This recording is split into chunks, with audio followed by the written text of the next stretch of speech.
తీరాన్ని నడపడం అనేటువంటిది నాకు లభించినటువంటి గొప్ప అవకాశం వచ్చిందండి. మరి తెలంగాణ ఉద్యమ ఫలితంగా తెలంగాణ రాష్ట్రం ఏర్పడింది.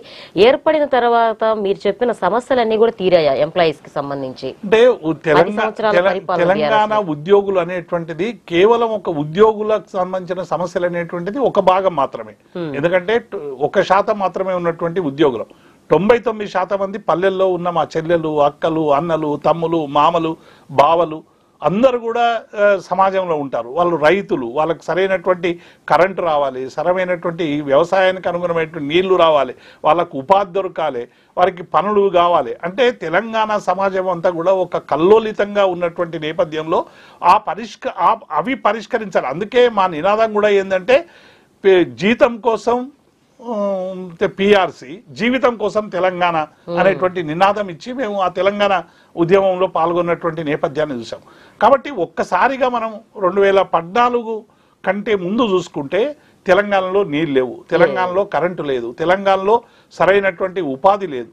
ఇవన్నీ కూడా తెలంగాణ రాష్ట్రం సాధించినాక ఈ 10 ఏళ్లలో కొంత మేరకు వీలైనంత మేరకు ఈ ప్రభుత్వం చేయగలిగినంత గౌరవ ఆనాటి ముఖ్యమంత్రి కేసీఆర్ గారు, మా టీఆర్ఎస్ పార్టీ మొట్టమొదటిగా పరిష్కరించినటువంటిది విద్యుత్ సంక్షోభం వల్ల అనేక మంది రైతులు అర్ధరాత్రి ఎప్పుడో 1-2 గంటలు వచ్చే కరెంటు వల్ల అనేక మంది అసహజ మరణాలు పొందినటువంటి తెలంగాణను కూడా చూసాం. అట్లాగే ఏ పొలానికి కూడా 1 ఎకరం తడవడానికి చేసేది 40 బోర్లు 50 బోర్లు వేసి కొన్ని ఊర్లలో 40 బోర్లు వేసినా ఒక చుక్క నీరు రానటువంటి నేపథ్యం.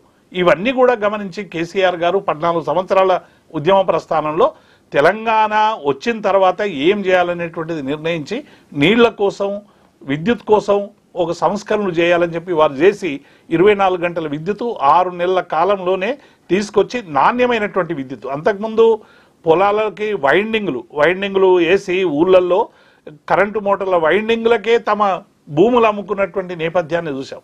అట్లాగే అందుకే నాణ్యమైనటువంటి విద్యుత్ ఇవ్వడం అనేటువంటిది తెలంగాణ రాష్ట్రం సాధించినటువంటి 10 ఏళ్లలో సాధించినటువంటి గొప్ప విషయం. అట్లాగే రెండవది నీళ్లు కూడా. ఎందుకంటే ఆనాడు సరైనటువంటి గ్రౌండ్ వాటర్ లేక, బోర్లు లేక ఇవన్నీ ఉంటే వచ్చిన నీటిని ఒడిసి పట్టాలని చెప్పి మేము కాకతీయ మిషన్ అనేటువంటి ఒక గొప్ప కార్యక్రమాన్ని మంత్రి హరీష్ రావు గారి నేతృత్వంలో, కేసీఆర్ గారి నాయకత్వంలో 45,000 చెరువులకు సంబంధించినటువంటి నీటిని ఒడిసిపెట్టేటువంటి ప్రయత్నం చేసినాం. గతంలో గంగాలంలా ఉన్న చెరువులన్నీ కూడా మరి తాంబాలంలా మారినటువంటి నేపథ్యం నుంచి మళ్ళీ గంగాలంగా మార్చాలి వాటిని అనేటువంటి పద్ధతిలో కాకతీయ మిషన్ అనేటువంటి కార్యక్రమాన్ని తీసుకొచ్చి మొత్తంగా కూడా టోటల్గా ఆ కాకతీయ మిషన్కు సంబంధించినటువంటి పనులు పూర్తి చేసి గ్రౌండ్ వాటర్ పెరిగేటువంటి ప్రయత్నం చేసినాం. అట్లాగే ప్రాజెక్టుల నిర్మాణం గతంలో కాంగ్రెస్ పార్టీ అంతకుముందు ఉన్నటువంటి నేపథ్యంలో విడిచిపెట్టిన పనులన్నీ కూడా చేసేటువంటి పని. అటు మహబూబ్ నగర్ కావచ్చు, ఇటు నల్గొండ కావచ్చు, మెదక్ కావచ్చు, కరీంనగర్ కావచ్చు.